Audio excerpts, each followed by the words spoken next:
पर अनेक वादे करने पर भी घर आना संभव न हो पाता। हर बार कुछ न कुछ अड़चन आ जाती और उनका आना स्थगित हो जाता। स्थगित मीन्स टल जाता, पोस्टपोन हो जाता।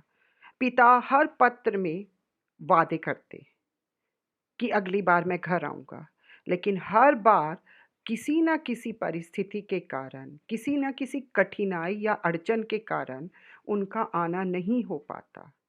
हर बार कुछ न कुछ अड़चन आ जाती और उनका आना स्थगित हो जाता, पोस्टपोन हो जाता। समय पंख लगाकर उड़ता रहा अबाध गति से। अबाध मतलब बिना रुके। समय लगातार आगे बढ़ता गया, साल पर साल बीतते गए।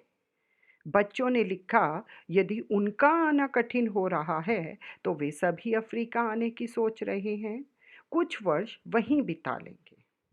जब बार बार पिता अपनी मजबूरियां बताकर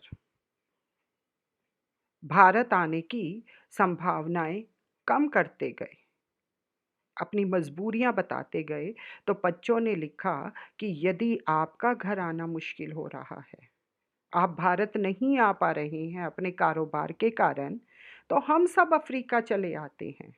हम सोच रहे हैं कुछ साल वहीं पर आपके साथ रहेंगे।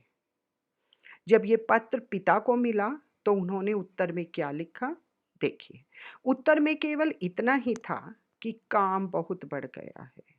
फिर वही कारण कि कारोबार में काम बहुत ज़्यादा बढ़ गया है। नैरोबी, मोम्बासा के अलावा अन्य स्थानों पर भी उन्हें नियमित रूप से जाना पड़ता है। नियमित रूप मतलब लगातार, रेगुलर। नारोबी, मोम्बासा और बहुत से स्थानों पर उन्होंने अपना व्यापार फैला लिया था और वहाँ पर उन्हें नियमित रूप से जाना पड़ता था। वहाँ विश्वास के आदमी नहीं मिलते, इसलिए उन्हें स्वयं ही खटना पड़ता है। वहाँ पर ऐसे व्यक्ति बहुत कम मिलते हैं जिन पर विश्वास किया जा सके, भरोसा किया जा सके, जिनके ऊपर मैं अपना कारोबार छोड़कर भारत आ जाऊँ। इसलिए जिस जिस जगह पर भी मेरा व्यापार है, वहाँ जाकर मुझे स्वयं खटना पड़ता है, स्वयं काम करना पड़ता है। यहाँ की आबो-हवा, बच्चों की पढ़ाई, अनेक प्रश्न थे। उस पत्र में अनेक प्रश्न लिखे हुए थे कि यहाँ का की आबो-हवा, यहाँ का वातावरण, यहाँ का एटमॉस्फेयर कैसा है, विषम है, बच्चे उसमें नहीं ढल पाएँगे, बच्चों की पढ़ाई कैसे होगी, ऐसे बहुत से प्रश्न उन्होंने उनमें उस पत्र में लिखे थे। अज्जू जब तक अपनी पढ़ाई पूरी नहीं कर लेता, तब तक कुछ नहीं हो सकता। और बाद में उन्होंने क्या लिखा कि जब तक अज्जू पढ़ाई पूरी नहीं कर लेता, तब तक तुम अफ्रीका नहीं आओगे, तब तक कुछ नहीं हो सकता।